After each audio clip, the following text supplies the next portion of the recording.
आज के पाठ के अंतर्गत हम पढ़ने जा रहे हैं फणीश्वर नाथ रेणु जी द्वारा लिखित कहानी पहलवान की ढोलक, जो आपकी 12वीं की पाठ्य पुस्तक आरोह में संकलित है। फणीश्वर नाथ रेणु किसी परिचय के मोहताज नहीं है। हिंदी के आंचलिक कथाकारों में यह अपने एक विशेष स्थान पर प्रतिष्ठित है। जहाँ आंचलिकता की बात होती है, वहाँ फणीश्वर नाथ रेणु का नाम अपने आप सामने आता है। बच्चों, आंचलिक कथा क्या होती है? आंचलिक का मतलब होता है अंचल विशेष से संबंधित। किसी विशेष अंचल की कथाओं को संस्कृति, रीति रिवाज, बोली, भाषा, इन चीज़ों को विशेष स्थान अपनी रचनाओं में दिया जाए तो वो आंचलिक रचना मानी जाती है। तो रेणु जी के रचनाओं में उनके अंचल विशेष का यानी पूर्णिया, मैथिल क्षेत्र का, पूर्णिया का और उसके आसपास के वर्णन मिलते हैं।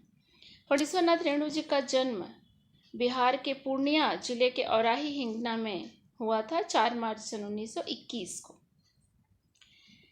रेणु जी की जो प्रमुख रचनाएं हैं, मैला आंचल, परती परिकथा, दीर्घ तपा, जुलूस, कितने चौराहे, ये सब मुख्य उपन्यास रहे हैं। इसके अतिरिक्त बहुत सारे कहानी संग्रह, संस्मरण, रिपोर्टाज, रेणु रचनावली जो हमें साहित्य क्षेत्र में मिलती हैं। बच्चों, आपको याद होगा कक्षा 9वीं में आपने इनका एक रिपोर्टाज इस जल प्रलय में पढ़ा हुआ है। रेणु जी की रचनाएं या उनके द्वारा गढ़े गए चरित्र हैं, उनकी विशेषता बताते हुए यहाँ कहा गया है, ध्यान देंगे हम। ये जो बातें कही गई हैं, कुछ ऐसे चरित्र होते हैं जो प्राण प्रतिष्ठा पाते ही अपने सृजनहार के बधे बधाए नियम, कानून, नीति अथवा फार्मूले तोड़कर बाहर निकल आते हैं और अपने जीवन को अपने मन के मुताबिक गढ़ने लगते हैं।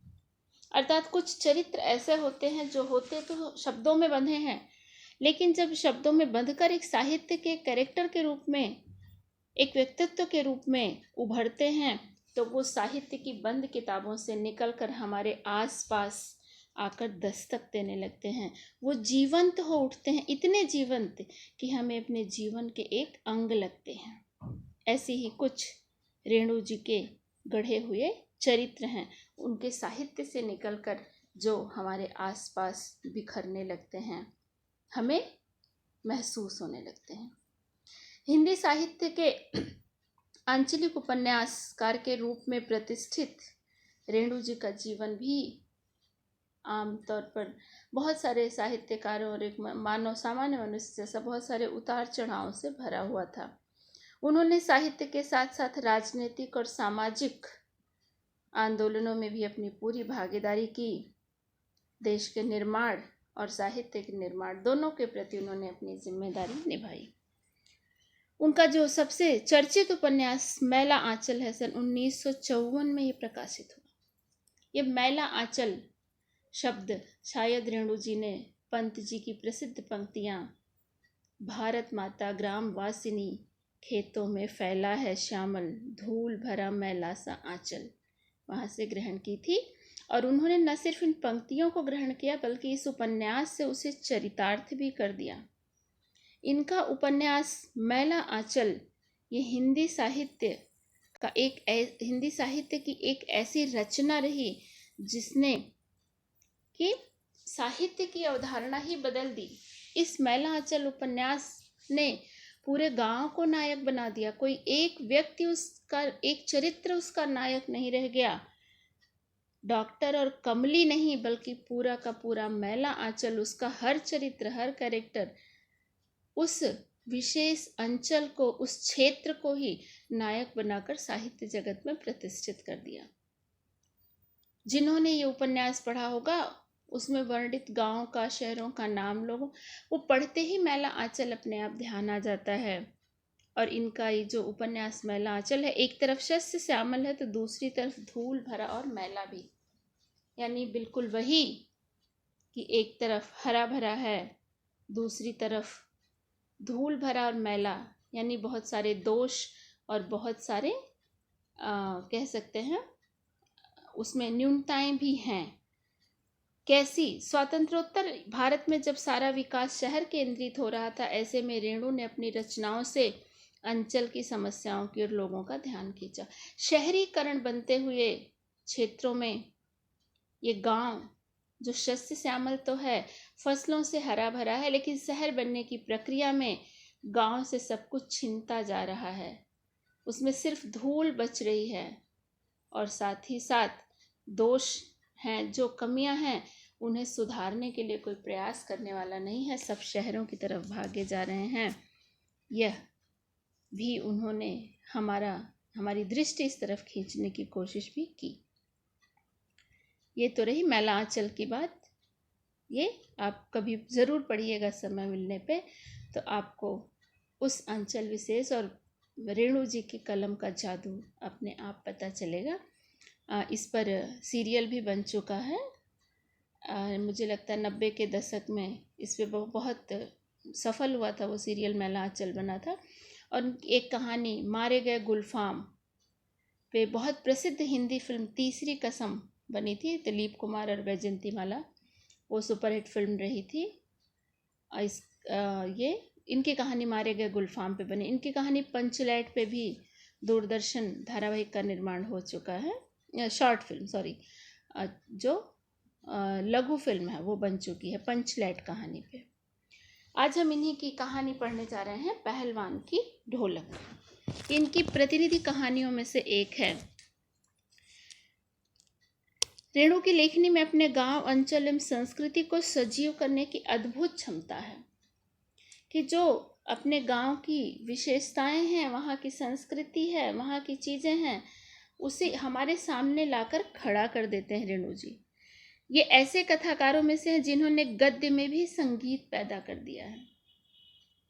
पहलवान की ढोलक आप पढ़ेंगे तो देखेंगे किस तरह से गद्य में संगीत पैदा किया जाता है, कैसे ध्वनि बिंब का सजीव प्रयोग किया जाता है, ये रेणु जी हमें बताते हैं।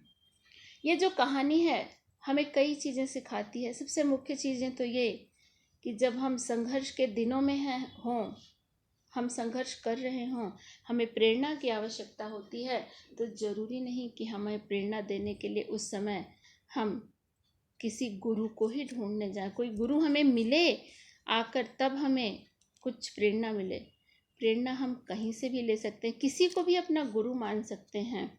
जैसे पहलवान ने ढोलक जैसे निर्जीव को ही अपना गुरु मान लिया, उससे प्रेरणा ली और वो कर डाला जिसकी किसी को कोई आशा नहीं थी। दूसरी चीज़, इस कहानी के माध्यम से रेणु जी एक संकेत भी करते हैं कि किस तरह शहर बनने की प्रक्रिया में, आगे बढ़ने की प्रक्रिया में जीवन शैली जो हमारी बदलती जा रही है, इसमें हमने लोक कलाओं, लोक गीतों, लोक संगीतों, लोक व्यवस्थाओं को तिलांजलि दे दी है। इन्हें हम बदलकर सब कुछ सिर्फ दूसरी सभ्यताओं को अपनाते जा रहे हैं, भारत को पूर्ण तरह से इंडिया बना रहे हैं। दंगल की जगह हम रेसलिंग देख रहे हैं, वो भी कैसे देख रहे हैं, सिर्फ स्क्रीन पे। अखाड़े में दंगल देखना शायद आज की पीढ़ी ने नहीं देखा होगा। उस दंगल का सजीव वर्णन करके कहीं ना कहीं रेणु जी बताना चाहते हैं कि वास्तव में पहलवानी या कुश्ती या दंगल क्या होता है। भारत पर इंडिया छा रहा है और उसके चलते लुट्टन पहलवान जैसे बहुत सारे लोक कलाकार पेट भरने के लिए भीख मांगने पे विवश हो रहे हैं। बहुत सारी ऐसी लोक कलाएं हैं जो धीरे धीरे नष्ट होती जा रही हैं। यहाँ इस कथा के माध्यम से रेणु जी हमें बताना चाहते हैं कि ये हमारी असली पहचान है। असली इंडिया तो गांव में बसता है। और आप देख रहे होंगे इस समय जो स्थिति हमारे देश में चल रही है, जिस तरह के अचानक बदलाव आ रहे हैं, हम देख रहे हैं कि अपने गांव से टूटकर, अपनी मिट्टी से जुड़कर रहना बड़ा मुश्किल होता है। अंत में यही गांव की मिट्टी हमारा सहारा बनती है, हमारी पहचान बनती है। तो कहीं ना कहीं लेखक जो हमें, हमारा ध्यान इस तरफ खींचना चाहता है कि जो लुट्टन पहलवान की दुर्गति हुई, बदलते भारत के चक्कर में, आगे बढ़ने के चक्कर में, फैशनेबल बनने के चक्कर में, हम कम से कम उससे कुछ सीखें, कुछ समझें अपनी मिट्टी से, अपनी ज़मीन से जुड़े रहने की कवायद में हम आगे बढ़ते रहें, हम उससे टूटने न पाएँ। कहीं न कहीं हमसे ये बातें कहना चाहते हैं। तो चलिए अब हम देखते हैं पाठ को, आगे की तरफ कहानी की शुरुआत करते हैं। कहानी की शुरुआत हो रही है। बच्चों, एक बात हम पहले कहना चाहेंगे कि इस कहानी को हम पंक्ति के तरीके से हम इसकी व्याख्या नहीं करेंगे। इसके जो कुछ विशेष पैराग्राफ्स हैं, जो कुछ अवतरण हैं, उन पे हम विशेष ध्यान देंगे और पूरी कहानी को एक संक्षिप्त तरीके से जानेंगे। और कहानी बहुत रोचक है, आप इसे पढ़ेंगे पंक्तिबद्ध तरीके से तो आपको बहुत मज़ा आएगा। यहाँ पे हम उसकी विशेष चीज़ों पर ध्यान देते हुए चलेंगे। जैसे इसके जो पहले 2 पैराग्राफ हैं, ये थोड़े से महत्वपूर्ण और थोड़ी इनकी जो शैली है, वर्णनात्मक शैली है कथा की तरह, और इसमें अलंकारिक भाषा का प्रयोग किया है, तो इसकी व्याख्या मैं करना चाहूँगी।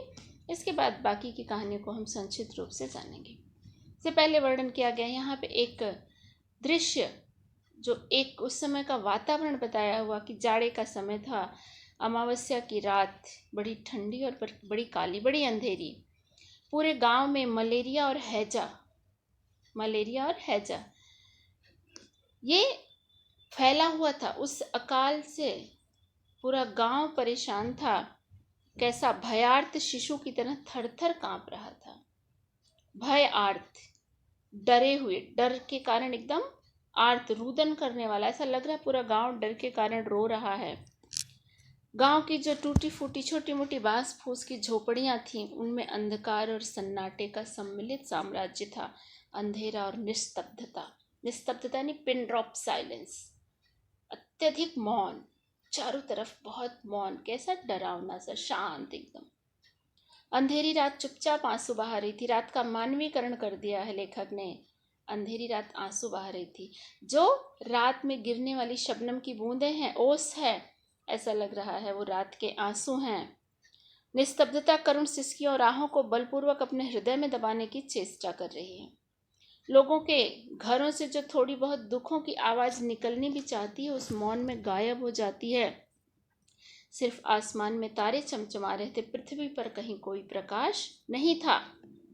और पृथ्वी पर, ये इनका वर्णन बहुत ही सटीक और बहुत विशेष, बिल्कुल काव्यात्मक सा है। इस पे आप ध्यान देंगे कि कहना क्या चाहता है लेखक, कि पृथ्वी पे चारों तरफ अंधेरा, दुख, दर्द, निराशा चारों तरफ फैली हुई थी। और इसे देखकर पृथ्वी पर जो आसमान पर चमकने वाले जो तारे हैं, उसमें से कोई भावुक तारा पृथ्वी पर जाना चाहता। भावुक तारा यानी कोई तारा जो बड़ा भावुक था, बड़ा इमोशनल था, वो चाहता कि मैं टूट के जाऊं, थोड़ा उजाला कर दूं, उन अंधेरे में थोड़ी सी रोशनी की, आशा की किरण दे दूं। तो वो टूटता तो था आसमान से, लेकिन बीच में गायब हो जाता, टूटते तारे जैसे गायब होते हैं। कि ऐसा लगता था वो पृथ्वी पर आना चाहता है पर आ नहीं पा रहा है, आधे रास्ते में ही समाप्त हो जा रहा है। बाकी तारे जोर से टिमटिमा उठते हैं, ऐसा लगता है कि उसकी असफलता पर वो हंस रहे हैं। कुछ ये वर्णन की जो शैली है रेंडो जी की, ये पूरे के पूरे दृश्य को, एक अंधेरी रात के उस मौन को, उस दुख को हमारे सामने प्रस्तुत करते हैं। उस अंधेरी रात में सियारों का क्रंदन और पेचक की डरावनी आवाज, यानी विभिन्न जीव जंतुओं की आवाजें वातावरण को और डरावनी बना रही हैं। कभी कभी झोपड़ियों से कराहने की, कै करने की यानी वोमिट करने की आवाजें आ रही हैं। कोई भगवान को बुला रहा है, बच्चे माँ को बीच बीच में बुला रहे हैं। ये चीजें एक एक बारी आवाजें आती हैं, सब मिला के रात का डरावना मौन वैसे का वैसा ही है। यहाँ तक कि मनुष्य ही नहीं, कुत्ते भी चुपचाप, जहाँ थोड़ी बहुत गर्मी उन्हें मिल रही है वहाँ पर पड़े हुए हैं। सारे कुत्ते भी एक साथ चिल्लाते थे, रोते थे, लगता था मानो ये भी इस स्थिति से बड़े दुखी हैं। ऐसे में रात इतनी डरावनी चलती थी, और अगर इस रात की चुनौती को, इस डर को कोई चुनौती देता था तो सिर्फ पहलवान की ढोलक, जो शाम से लेकर सुबह तक बजता रहता था। चट गिड़धा चट गिड़, चटधा गिड़धा चटधा गिड़धा, आजा भिड़ जा, आजा भिड़ जा। बच्चों, इस पूरी कहानी में ये बड़ा रोचक प्रसंग है जहाँ ढोलक की आवाज को प्रेरणात्मक शब्दों के रूप में बदला गया है।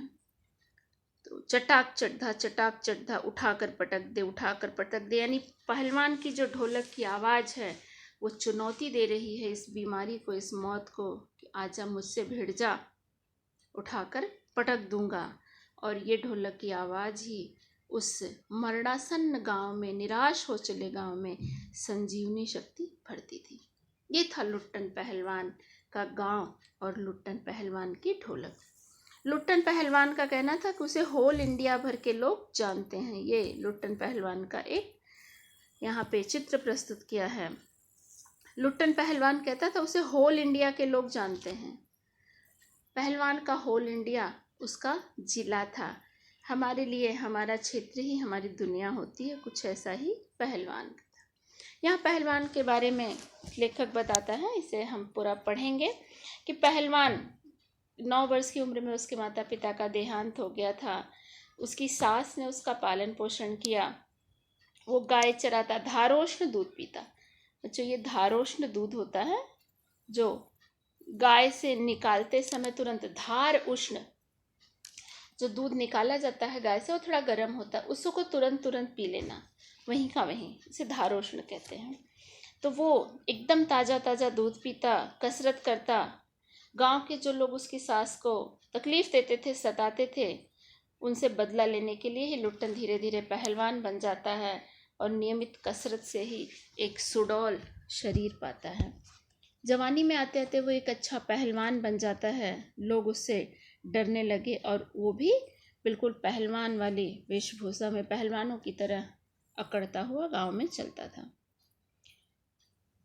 बच्चों की तरह वो यहाँ वहाँ मेला देखने, गांव में जो छोटे मोटे साधन होते थे, उत्सव होते थे, उसमें वो जाता था। एक बार कुछ ऐसा ही हुआ कि दंगल देखने के लिए वो श्यामनगर मेला गया और वहाँ पे एक पहलवान आया था, चांद सिंह, जो ने गुरु बादल सिंह के साथ पंजाब से आया हुआ था और बड़ा मजबूत, बड़ा ही प्रसिद्ध, उसे शेर के बच्चे का टाइटल मिला हुआ था कि वो जिसको उसे कोई आज तक हरा नहीं पाया था। उससे हारने की कल्पना, लड़ने की कल्पना भी लोग कर नहीं पाते थे। और उसी अकड़ में वो रहता था चांद सिंह, और बीच बीच में शेर की तरह दहाड़ता भी था। श्यामनगर के दंगल में भी ऐसा ही कुछ चल रहा था। वो अपने अखाड़े में चीख रहा था, चिल्ला रहा था कि उसे चुनौती देने वाला कोई नहीं है। अचानक लुट्टन सिंह ने उसे चुनौती दे दी। अचानक लुट्टन सिंह ने कहा, इससे तो मैं लड़ूंगा। पहले तो चांद सिंह थोड़ा सा वो समझ नहीं पाया कि क्या चल रहा है और अचानक बाज की तरह टूट पड़ा। लोग सोचे कि अब तो लुट्टन सिंह यहाँ से गया, लेकिन लुट्टन सिंह वहाँ से निकल आया। राजा साहब ने कुश्ती बंद करवा के लुट्टन को समझाया कि चलो यहाँ से भाग जाओ। 10 रुपए का नोट दिया और कहा मेला देखकर घर जाओ, ये बच्चों का कोई खेल नहीं है। लेकिन लुट्टन सिंह ने कहा अब तो मैं इससे लड़ूंगा। सबने उसे धमकाया, डराया कि शेर के बच्चे से तू नहीं लड़ पाएगा, लेकिन लुट्टन अड़ गया। उसने कहा या तो लड़ने दो, नहीं तो पत्थर पर माथा पटक कर मर जाऊंगा। और लोगों में जैसा आमतौर पर ऐसी स्थितियों में होता है, जोश भर गया। कोई चांद सिंह की जय जयकार कर रहा है और कोई लुट्टन को लड़ने के लिए उकसा रहा है। चांद सिंह की जो जमात थी, चांद सिंह का जो ग्रुप था, वो क्रोध से पागल हो रहा था। किसकी हिम्मत कैसी हुई चांद सिंह को चुनौती देने की। लेकिन चांद सिंह मुस्कुरा तो रहा था अखाड़े में, पर उसे पता चल गया था कि लुट्टन सिंह भी कोई ऐसा वैसा नहीं है। थोड़ा सा लड़ने में उसे अंदाजा हो गया था कि ये भी है। अंत में राजा साहब ने विवश होकर आज्ञा दी। बाजे बजने लगे, लोग दुकानें बंद करके दौड़ पड़े कि कुश्ती हो रही है। ढोल बजने लगा, चड्ढा गिड्ढा चड्ढा गिड्ढा, ढाक ढीना ढाक ढीना ढाक ढीना, उसकी आवाज़ में सुनाई पड़ रहा है वाह पट्टे, यानी वो हिम्मत बढ़ा रही है लुट्टन की। और लड़ाई शुरू हो जाती है, कुश्ती शुरू हो जाती है। दोनों पक्ष एक दूसरे को दबाने की फिराक में रहते हैं। तरह तरह की दर्शकों में बातें होती हैं। लुट्टन बड़ी मुश्किल में था। चांद सिंह उसको पटकने की कोशिश में था। उसने अपने हाथों से लुट्टन की गर्दन दबा रखी थी। ऐसा लग रहा था लुट्टन अब गया कि तब गया, और सबके सब चांद के पक्ष में थे, चांद को शाबाशी दे रहे थे। लुट्टन के पक्ष में उस समय बोलने वाला कोई नहीं था। सिर्फ एक ढोल थी जो बज रही थी। अचानक ढोल, लुट्टन उस समय अपने मन में शायद खोज रहा हो कि उसे कहाँ से प्रेरणा मिले, कौन उसे बताए कि मैं कैसे जीत जाऊं। अचानक की ढोल की आवाज में उसे एक ध्वनि सुनाई पड़ी, धाक धीना तिरकट तीना। लुट्टन को लगा कि ढोल कह रहा है, दांव काटो बाहर हो जाओ, दांव काटो बाहर हो जाओ। और ये प्रेरणा, इस सीख को लुट्टन ने तुरंत अपना लिया। उसने किसी तरह अपनी जान छुड़ाई और बाहर निकला और चांद की गर्दन पकड़ ली। जनमत बदल गया। जनता तो लोटे की तरह होती है, जिधर वजन मिला उधर ही लुढ़क जाती है। अब जनमत धीरे धीरे लुट्टन के पक्ष में होने लगा। ढोल फिर बजा, चटाक चटधा चटाक चटकधा, उठा कर पटक दे, उठा पटक दे। लुट्टन ने चांद को जमीन पे पटक दिया। धिना धिना धिक धिना, धिना धिना धिक धिना, अर्थात चित कर दो, चित कर दो। लुट्टन ने अंतिम जोर लगाया। चांद सिंह चारों खाने चित हो रहा था, चांद सिंह हार रहा था। धा गिड़गिड़, धा गिड़गिड़, वाह बहादुर, वाह बहादुर। ढोलक ने शाबाशी भी दे दी लुट्टन को। लोग तरह तरह की आवाजें ने लगाने लगे, किसी ने दुर्गा जी की, किसी ने हनुमान जी की, राजा श्यामानंद की, और लुट्टन विजयी हो गया। लुट्टन जीत गया और सबसे पहले वो जाके ढोलक को प्रणाम करता है और जाकर राजा साहब को गोद में उठा लेता है। राजा साहब भी बड़े खुश हो गए। उन्होंने कहा, तुमने मिट्टी की लाज रख ली। और उधर चांद सिंह और उसके पहलवान, उसके साथी उसे धीरज बंधा रहे थे। लुट्टन को राजा साहब ने पुरस्कार तो दिया ही दिया, साथ ही साथ उसे राज पहलवान बना दिया। और वहाँ से लुट्टन का जीवन बदल गया। एक एक करके लुट्टन ने आसपास के सभी पहलवानों को हरा दिया। काला खां जैसा पहलवान, जिसके बारे में मशहूर था कि उसे लड़ते ही प्रतिद्वंदी पहलवान को लकवा मार जाता है, लुट्टन ने उसे भी हरा दिया। लेकिन इसके बाद उसका जो पहलवानी वाला जीवन है वो समाप्त हो जाता है। वो राज दरबार का दर्शनीय जीव बनकर रह गया। वो फिर राजा की कृपा पे पलने लगा। लड़ने के लिए तो अब कोई बचा नहीं था। आसपास में सबको लड़ा चुका था। बस खाता पीता, अपनी पहलवानी करता, अखाड़ों में लड़ता, बिना मतलब का वहाँ पे चीखता चिल्लाता, घूमता फिरता, खाता, कुछ पहलवानों को सिखाता। अब यही काम पहलवान का रह गया था। उसकी बच्चों की जैसी बुद्धि थी, चालाकी नहीं थी, बहुत भोलापन अभी भी उसमें था। दंगल में ढोल की आवाज़ सुनता था, अपनी भारी भरकम शरीर का प्रदर्शन करता था। लड़ने के लिए तो कोई था नहीं, तो बस ऐसे ही अखाड़ों की मिट्टी में लोट लोट कर अपनी इच्छा पूरी करता रहता था। इसी सब में 15 साल बीत गए। पहलवान अजय रहा। पहलवान कभी हारता नहीं है। उसके दोनों पुत्र भी उसके जैसे पहलवान बन रहे थे। उसकी पत्नी की मृत्यु हो चुकी थी। दोनों बच्चे भी बाप की तरह ही थे। लोग यही सोचते थे कि ये दोनों भी अपने बाप की तरह पहलवान निकलेंगे। राज दरबार में उन्हें भावी पहलवान, भविष्य का पहलवान मान लिया गया था। तो तीनों पिता पुत्र जो थे, इनका भरण पोषण दरबार से ही हो रहा था।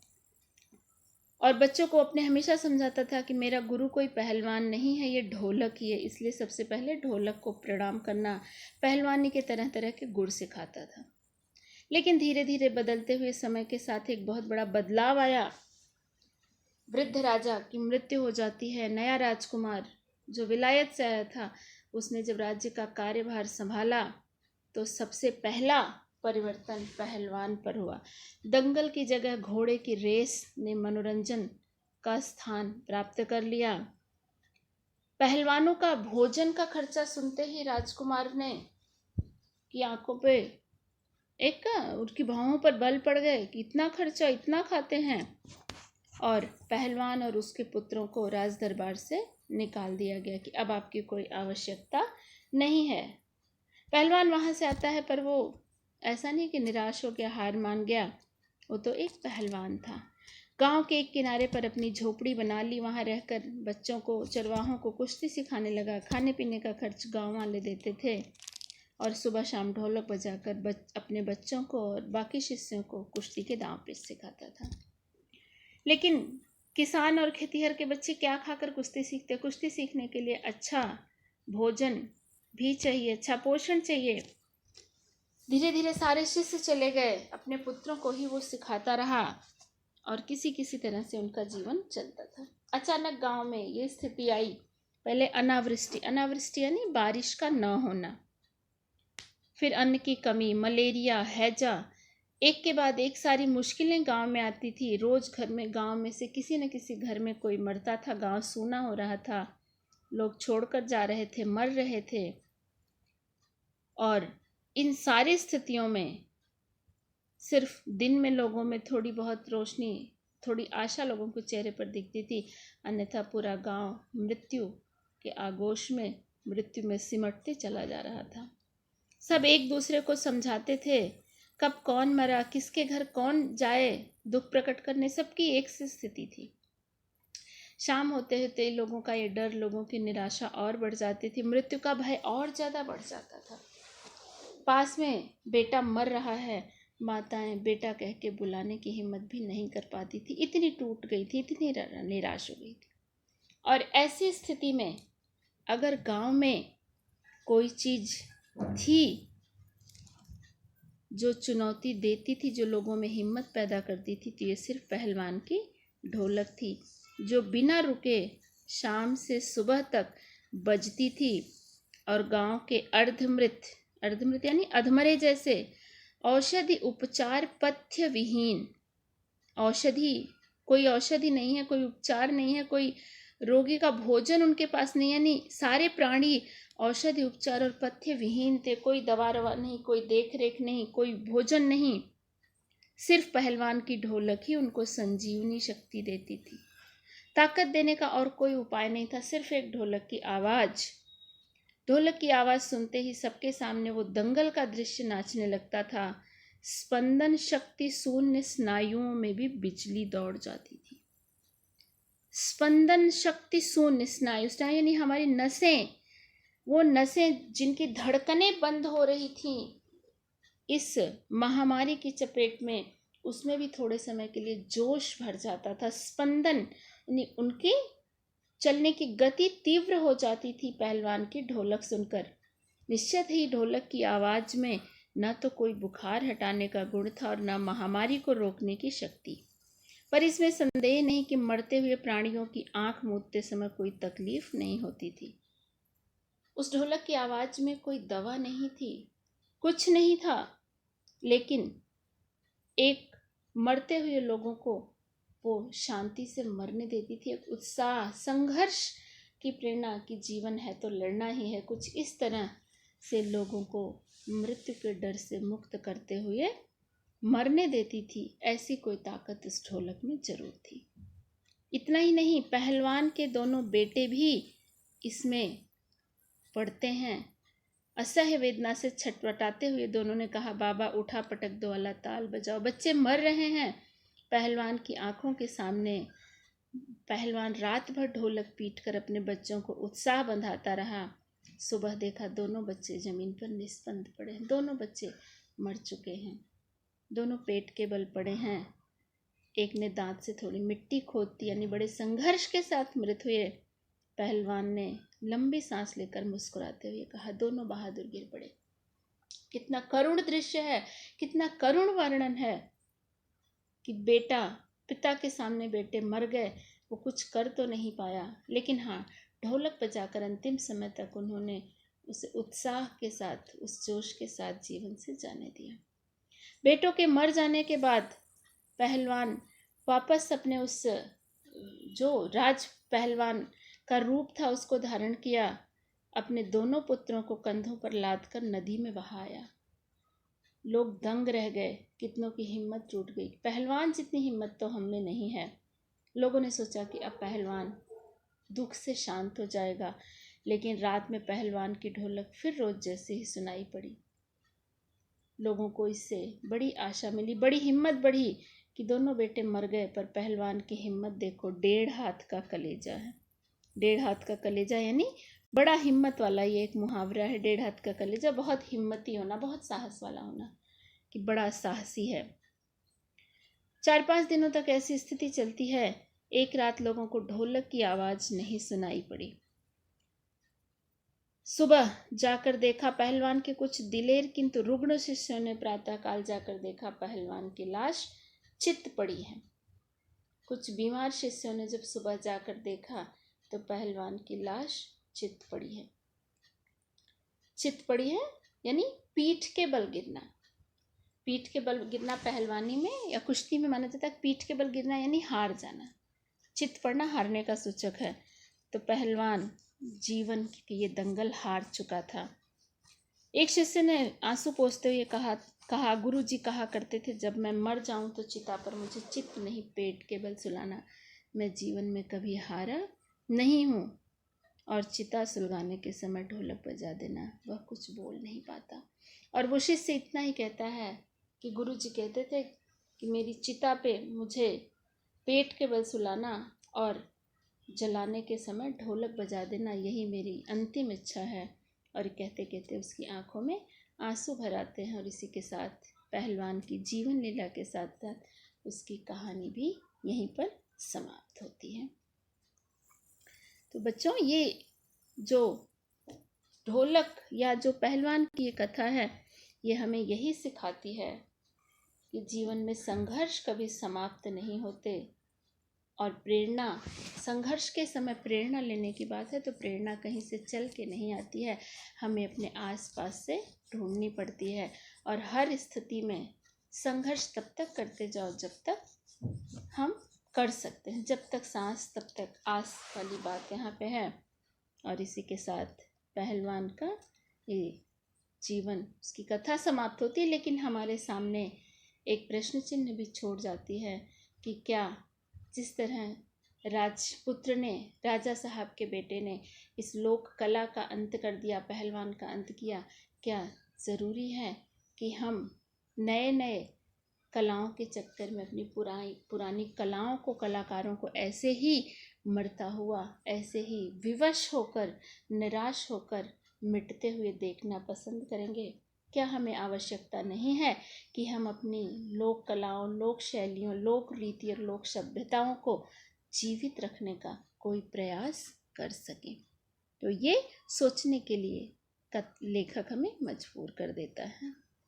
बच्चों, इसके प्रश्न उत्तर आप देखेंगे, बहुत कठिन नहीं है, कहानी से संबंधित है। कुछ जो इसके विशेष बिंदु हैं मैं इस वीडियो के बाद 1-2 पेज में दे रही हूँ, आप इन्हें करेंगे और निश्चित रूप से ये कथा आपको समझ में आ गई होगी। आप इसे पूरी कहानी पढ़िए और इसे एंजॉय कीजिए। धन्यवाद बच्चों।